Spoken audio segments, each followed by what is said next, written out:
Hi YouTube, welcome back to my channel, or this is the first video that you're seeing, then welcome to my channel.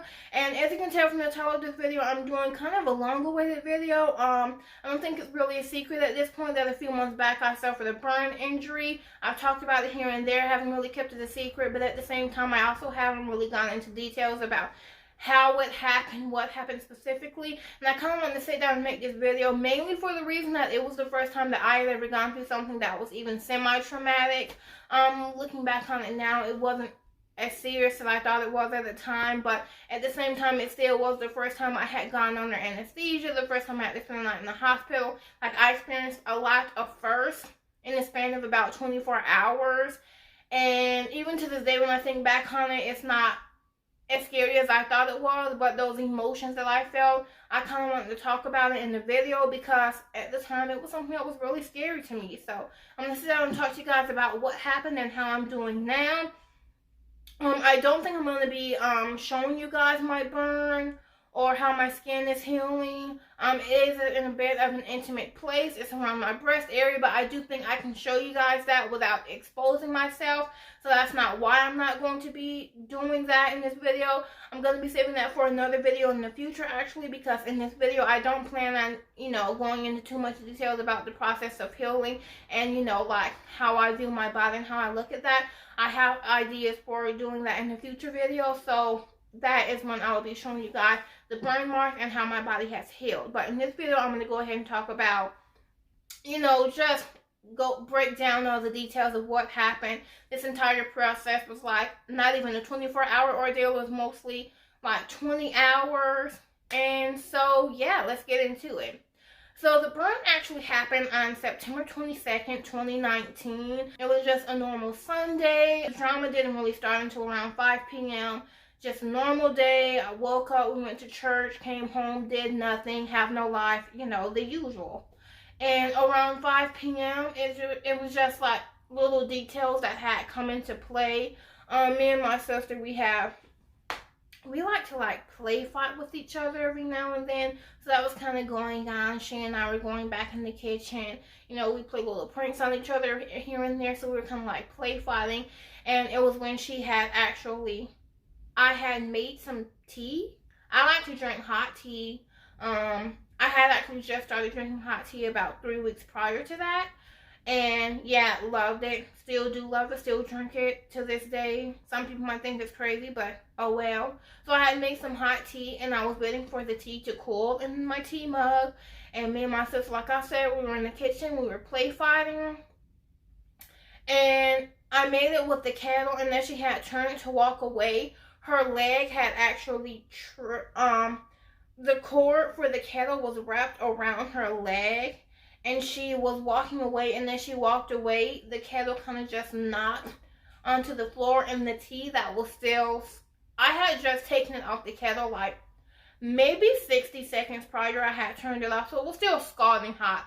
And the water from the kettle had spilled all over my chest. Like, it all kind of happened so fast. Like, when the tea hit my skin, initially, I kind of didn't know what had happened. I did scream. And I'm the kind of person, I do scream a lot because I'm weird like that. And my family usually ignores it because they know that I'm weird. So they usually ignore it when I scream. But at this point, there's a big difference between, regular screaming and screaming when you're in pain. And I was screaming because I was in pain.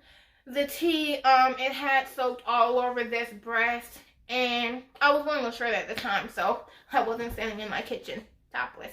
But it had spilled all over my breast, and yeah, I screamed, and my parents came out of their bedroom because they had been sleeping at the time. So yeah, they came out of their bedroom. I was in non-stop pain, but I wasn't really I was mostly just focused on the pain. I wasn't really focused on what was happening to my body. It wasn't until about 5 minutes after that, after we explained to my parents what happened and everything, I take my shirt and I pull it out a bit, and I look in, and I see that as I'm pulling my shirt out, literally the skin is coming off of my breast, and it is sticking to the shirt. Of course, I immediately started not just screaming, but also crying. I thought I was going to lose my boob. which looking back on this, I guess it is kind of ridiculous, but I felt like they were going to have to, I felt like they were going to have to surgically remove my boob. Like, I was like, I thought I was only going to have one boob. I'm sitting in the kitchen screaming. My dad, he's looking into my shirt. My mom, she's putting her clothes on because at this point, it's obvious that she's going to have to take me to the emergency room. So, yeah, that was pretty much how it happened. I go to change my clothes. And, yeah, we go to the emergency room. The entire time I'm in the car. And when we actually get to the emergency room and I'm sitting in the waiting room, like, throughout that entire time period, like, it literally, the pain, it felt like skin was still melting off of my chest. And it really wasn't, because the initial burn site, it was like 3 different areas. So I think there was like one right here, and then one on this area, and then one like right here. And it didn't get bigger. It's not like skin was continuing to fall off. So it was like when the burn initially happened, I lost the bit of skin in that area, and then I didn't lose any more. But the pain didn't stop. So that was what I was upset about, because it wasn't even just the initial pain, because I knew I would get through that. I was mostly just worried about what my body was going to look like after. But yeah, we get to the hospital, we're in the emergency room, and at this point, like, I was not playing any games. You go to emergency room, you're going to spend at least 2 hours there. I think that's just like a common thing. You usually have to wait a while in the emergency room. But me personally, I kind of feel like they would get to me pretty quickly, because I'm in the waiting room, and I'm just like taking my shirt and fanning my chest, and I'm screaming. I'm like, it hurts so bad. Like, I wasn't faking it. I really wasn't that kind of pain. And the reason why you know it's real is because I'm the type of person, like, usually I don't like to, like, draw attention to myself when it comes to stuff like that. So if I'm capable of, like, holding in the pain, or, like, not making that much noise to stop attention from coming on me, then that's what I'll do. But at this moment, I could not hold it. Like, I was in non-stop pain. And so eventually, after, like, 5-10 minutes, they take me to the triage room. And as soon as I get there, mind you, I'm a very shy person. I don't like to show my body off. But as soon as I get in the triage room, I just whip my top right off. Obviously, like, it's in my chest area, I was going to have to take it off anyway, but I felt like that was something that would actually help me, because I didn't know if the pain was because of the actual burn, or maybe having the shirt on was irritating it, and that was hurting. Either way, I just felt like my instincts were telling me to get naked. So that's what I did. I took my shirt off, and I laid down on the bed, and obviously very frustrated because the nurse comes in, they have to do all this stuff, take your blood pressure, ask you all these questions, and of course I'm just like so frustrated because I need some medication. Like, this is so painful. I need medicine. I need to know what's wrong with me. I need to know what's going to happen to me. But we have to go through all these steps of, like, getting all my information down and stuff like this. I think he was an RN. He came into the room and he was really cute. Like, I'm not even going to deny. He was possibly one of the most beautiful human beings I've ever seen in my life. And this is one of those moments where when I look back on it, this is one of those things that I laugh about, because, like, this extremely attractive doctor comes into the waiting room. Not the waiting room, the triage room. This extremely attractive doctor comes into the triage room, and he's like, my chest is out and my boobs are out, but one boob is missing skin, and I'm just sitting here screaming, crying in pain. And yeah, he's taking this cream and he's like massaging it into my breast. It was just awkward because I'm in pain. And yeah, they had also given me morphine at the time, so I was a little bit drugged up. Once I was administered my morphine, the pain did slowly start to go away, but at the same time, I peed a lot. And it was this way pretty much throughout the entire experience, because they're like, I'm getting a bunch of fluids deposited straight into my system. And so I guess it made sense that I would have to pee a lot, but it was literally every 10 minutes for the next 20 hours. But yeah, I'm on the morphine and he's in the triage with me, and he's asking me questions about how the burn happened. And this is where I really started to freak out and get nervous. So the the actual doctor, he comes in and he takes pictures of it, and he was like, I might have to send, I'm sending these pictures to another doctor in a different hospital in case you need to be transferred. And that's when I'm like, what? And he's like, yeah, well, we don't actually have a burn unit here, so you would have to be transferred. If the doctor that I'm sending the pictures to, if they think it's severe enough, then we'll just transport you to a different hospital. And at that point, my first question is, could my mom take me, or would I have to go through via ambulance? And of course they say I have to go via ambulance because I think that's protocol. I'm not sure. Don't quote me on this, but I'm pretty sure that that's the way it works. Like, I have to go in an ambulance. And I'm terrified because I've never rode in an ambulance before. Like I said, this entire experience was just like a day of first for me. Like, I experienced so many things for the first time, so many things that I never thought I would experience. But yeah, when he told me that there was even a possibility that I might have to be transferred, I immediately just like, I started crying, y'all. And like, I'm normally a very emotional person, but I also think it might have been the morphine. I cried a couple times.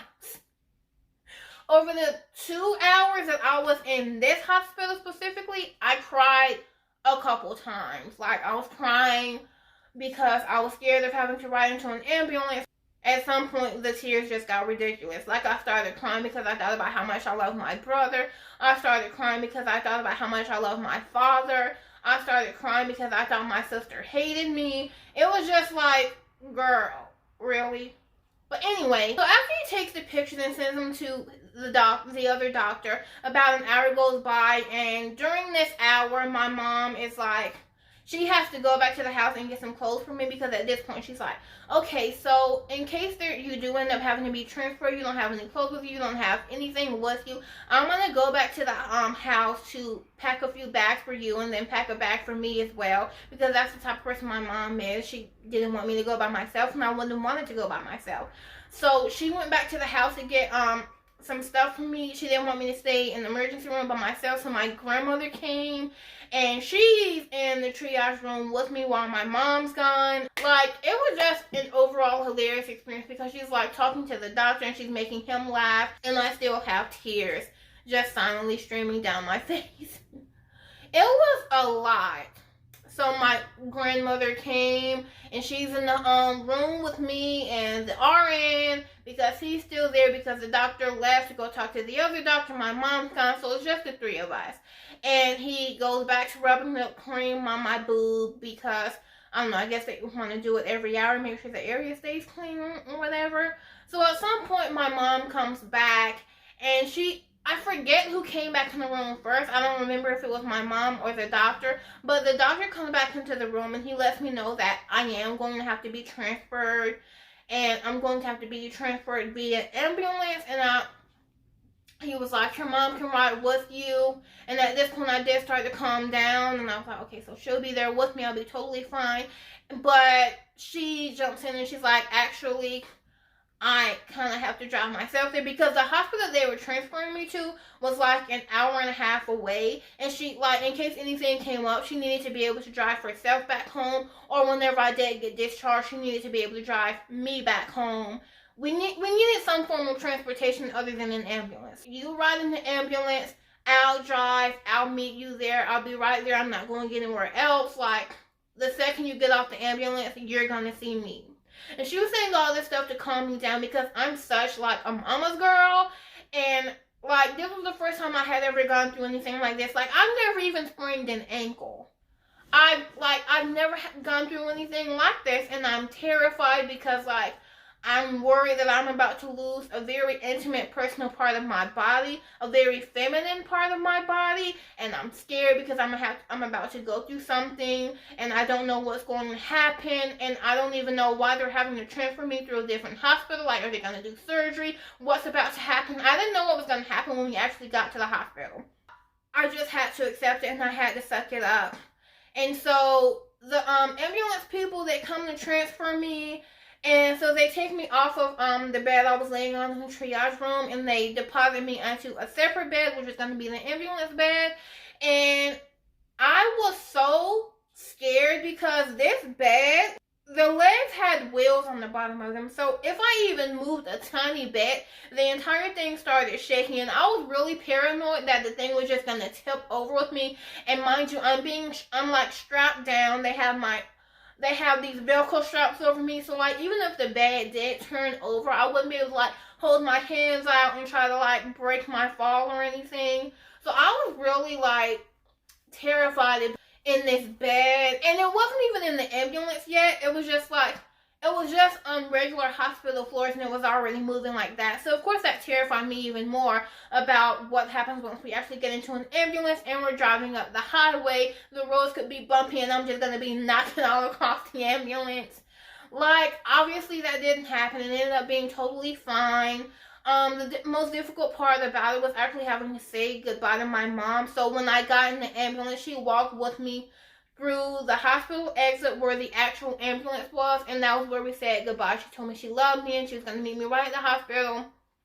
And so, yeah, I got on the ambulance, and the ambulance drivers were actually really nice. They were really supportive of me.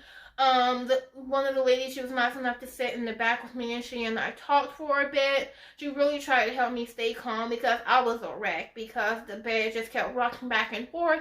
And I was really nervous about it for the first 10 minutes of the ambulance ride. Like, I started to actually calm down. So yeah, I don't know the exact amount of time that I was in the ambulance for. I want to say at least 50 minutes. The hospital that we went to was an hour and a half away, but I guess when it's an ambulance and the headlights are on, there are certain roads that you can take, certain vehicles, like they like let you by and everything. But I knew that the hospital was like an hour and a half away, and when we got there so soon, I was like, okay, so obviously my mom's not going to be here yet. And when I realized that, I started to panic because I didn't want to have to go through any of this without her. And at this time, I was also like, when I get to the hospital room, the first thing I want to do is talk to my dad and my sister and my brother, because I haven't talked to them yet. And like, obviously at certain points my mom had like called them to check in, but at this point there wasn't really any progress to report to them. All they knew was that I was being transferred to the burn unit at a separate hospital. And so, yeah, so that's pretty much what I thought about throughout the entire ambulance ride. And my mom actually was there when I got to the hospital, which really shocked me. But when we got off the ambulance, the first thing she said was, she was like, okay, we're going to take you to your room, and your mom's already there waiting for you. And I was so shocked. But I guess she was like zooming down the highway while still going the speed limit, of course. But yeah, when I got into the room, I just like moved over to the other bed, and my mom was in the hospital room, and she was like, you made it. And I was like, yeah, I made it. There wasn't really a lot of conversations going on at this point, because like, I'm normally a very talkative person, but I was really scared at this point, because I didn't know what was gonna happen, because I burned myself before, like on my finger and stuff like that. I didn't know it was that big of a deal. I was really just going to the hospital to get some pain medication because I was in pain. I didn't know that I didn't know it was this severe. When we get to the other room, like the first thing they do is they have these other nurses and doctors, they come in to check on me, and they take all the cream and stuff off, because while I was at the other hospital, obviously they like wrapped gauze around the area to keep it from being exposed, I guess. And so when we got to this hospital, they obviously took all the bandages off to check the area again. And yeah, they wiped all the cream off, and then they cleaned the area again. They put gauze back on it. They gave me a blood thinning shot right in my stomach area, like right here. They gave me a shot there. I don't really remember what the reasons were, nor did I care, because at this point it's like 2 a.m. and I'm just ready to go to sleep and wake up the next day and deal with whatever's coming my way. So they gave me the shot, and then they told me that I couldn't either drink anything, because I was like thirsty at this point. And I was like, oh, well, can I have some apple juice? Like, can I have some ginger ale? And they was like, we can't give you anything to drink or eat at this point, because we're not sure if you're going to have to go into the operating room. And at that point, me and my mom are both just like, what? Like, what do you mean operating room? And they're like, yeah, well, usually in cases like these, when we see burn injuries, we like to have the doctor look at them, and if they deem it necessary, then they'll go in and they'll do this operation where they pretty much clean the area out to prevent infection. And my question at that point obviously was, will I have to be put under anesthesia? And they was like, yeah, we'll give you general anesthesia. Needless to say, when they told me that I would have to be put under anesthesia, my heart dropped right into my stomach, because I've never had that happen to me before. I've never had to be put to sleep. Actually, looking back on it, I actually have, I think I was like 5 or 6, they put me under because I had to have an MRI done, but of course I was a lot younger back then and I didn't really know what was going on. But at this point, like, I'd never been put under as an adult, and I've read so many stories about people waking up in the middle of surgery, it's not working on people, and you feel pain, and like, I'm a very like worst case scenario type of person, so when I hear this, I'm obviously like terrified and shocked. And so after they do it, all that, they check the burn, they give me my shot, they check my heart pressure and all this stuff. They finally leave the room and give me and my mom a chance to sleep. And of course, I'm talking to her, I'm like, I don't want to have to go under anesthesia. And it's at this point that I just start crying so hard, because like, I'm finally understanding how serious this is, and I'm understanding just everything that could happen. And my mom was like, just calm down. You don't know if you're going to have to be put under. They might not even do it. She had talked to the doctor when she had first arrived to the hospital. She had talked to the doctor about the pictures, and they told her that it mostly just looked like a 2nd-degree burn, which the verdict, that was what it ended up being. But they said, yeah, we usually only do those operations for like 3rd-degree burns, but if it's a 2nd-degree burn, there's most likely we won't end up having to do it. So she told me that, and I tried to go with that mindset, but obviously I'm thinking in the back of my head, like, there's still a chance. I didn't want myself to freak out too badly about that, because I was already going through so much, and really at this point what I really needed was just to go to sleep and deal with all of this in the morning. So that's what we did. We both went to sleep, and then when I woke up the next morning, I'm not really sure what happened within the first couple of hours of waking up. But yeah, after about 2 to 3 hours of being awake, when me and my mom woke up, we just started looking at the TV and stuff. The doctor comes in, and he tells me that he did end up looking at the pictures, and that he was going to go ahead and do the operation, because the burn injury, it was a 2nd-degree burn, but there was one area that to him looked like it might have been 3rd degree. And there was also some blisters starting to form on the area of my chest where the burn happened. So yeah, he told me he wanted to go ahead and do the operation just as like a safety precaution. He didn't want me to get any infections. And yeah, so he told me all that, and he asked me if I had any questions. And I asked him if he could break down pretty much just what would happen once we got into the operating room. And he told me it was like, there was like, I was missing skin here, and then on this area, but there was like, it was just like circles of areas that I was missing skin at. And he told me that what he would do is he would go in and he would move a little bit more skin, just so he could clean out that entire area to make sure that it didn't get infected or anything. So at this point, I pretty much know what's going to happen in the procedure. And so, yeah, me and my mom talk about it a bit more, because they obviously can't do the operation right then and there. So at this point, just to backtrack, we had woken up around 8 a.m. The doctor came in at 1. At this point, he told us that there was about a 50-50 chance of the operation actually happening. And then he came back in at around 3:30, told us that he was going to go ahead and do the operation, and that he would be back shortly to take us down to the operating room.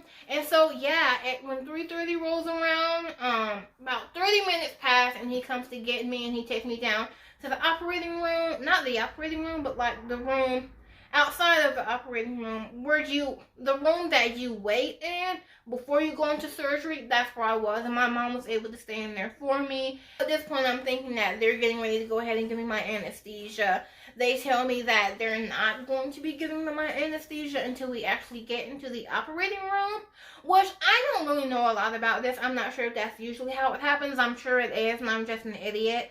But yeah, I thought that my mom would actually, like, I wanted for my mom's face to be the last thing I saw before I actually went to sleep. And so I was really hoping that I would get the anesthesia in that room, and then they would wheel me to the operating room to do the actual surgery. But they told me that they couldn't do that because when we got into the operating room, they needed me to be able to slide onto the bed, and obviously I can't do that if I'm passed out. And so knowing that I would have to actually go into the operating room by myself, that was when I started to freak out again, and I told my mom about it, and I started crying again.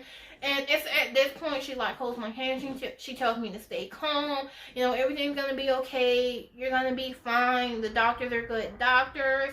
God has you guys watching over you. It was a really weird situation to be in for me because like I did not know that any of this was gonna happen.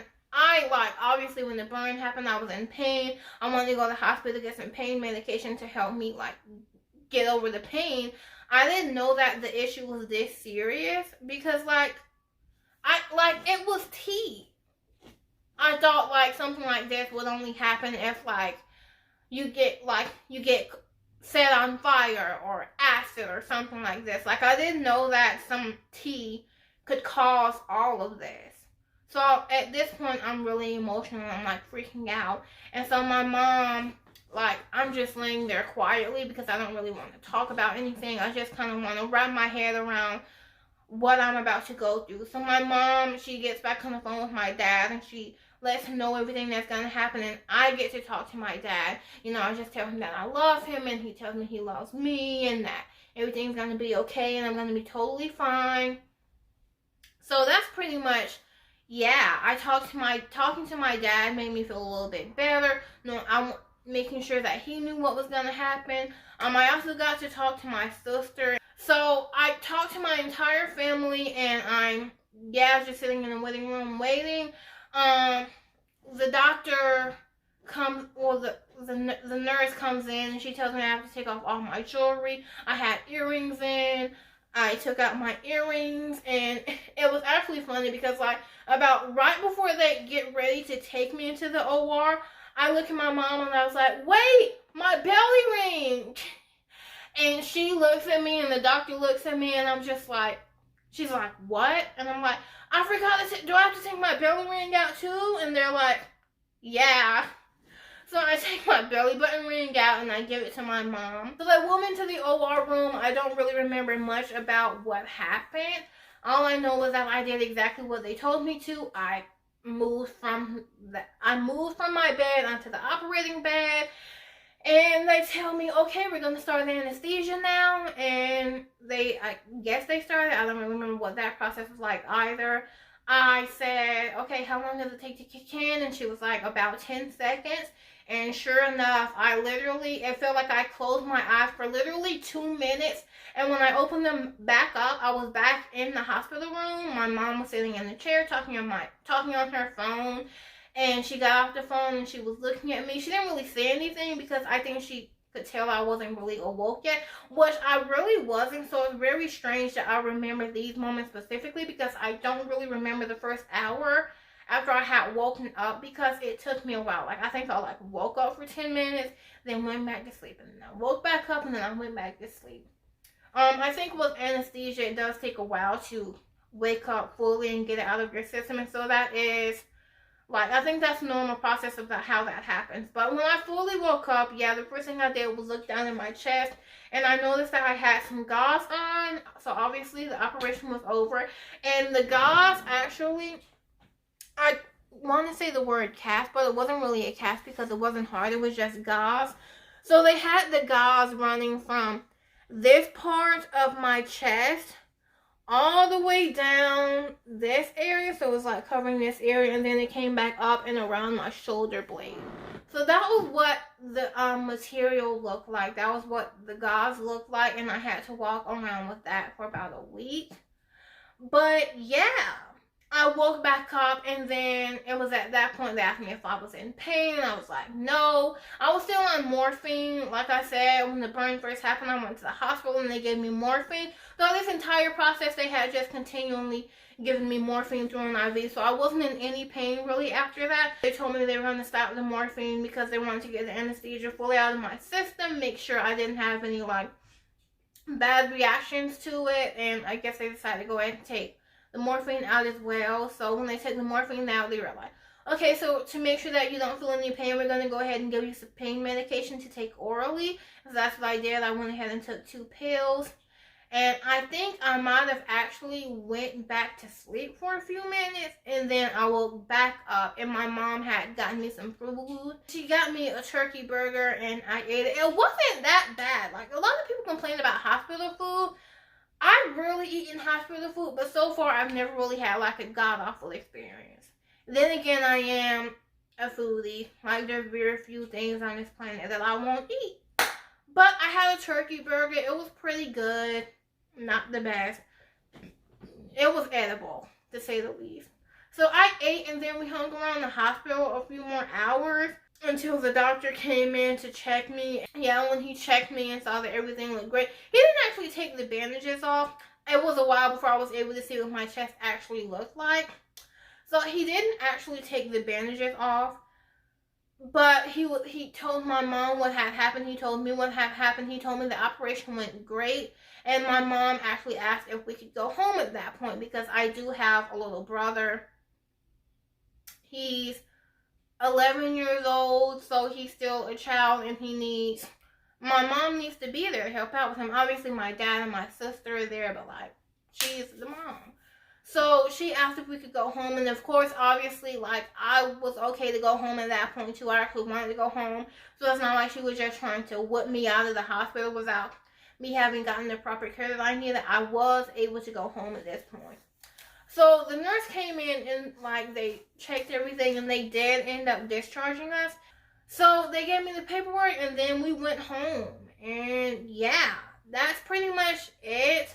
Kind of felt like I was all over the place. I don't really remember all the details of what happened or how it happened, but all I know was that, yeah, it was a really traumatic, I guess it wasn't really that traumatic, because looking back on it, like, it wasn't as nearly as worse as it could have been. And I'll talk about that in a future video, where I'll also talk about, you know, the updates about what happened and what it was like when I finally saw my body for the first time after this, because that kind of goes into what I want to talk about in the next video.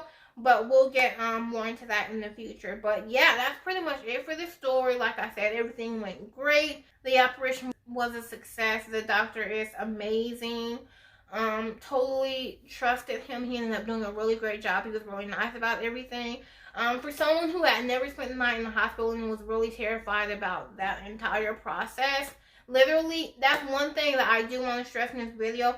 Throughout that entire 20-hour period, every single hospital I was at, all the nurses and the doctors and the people in the ambulance, every single person that I saw was so nice to me and so kind. And obviously, I was really terrified about everything, but like, I would have been even more freaked out had I been with a doctor or a nurse who was like really cold-shouldered and not really sensitive to me. But everyone was super nice and attentive, and like, I made it very clear that I'd never gone through anything like this, and they were all just really welcoming and made sure I was okay and very attentive. And so, like, I was really grateful for that.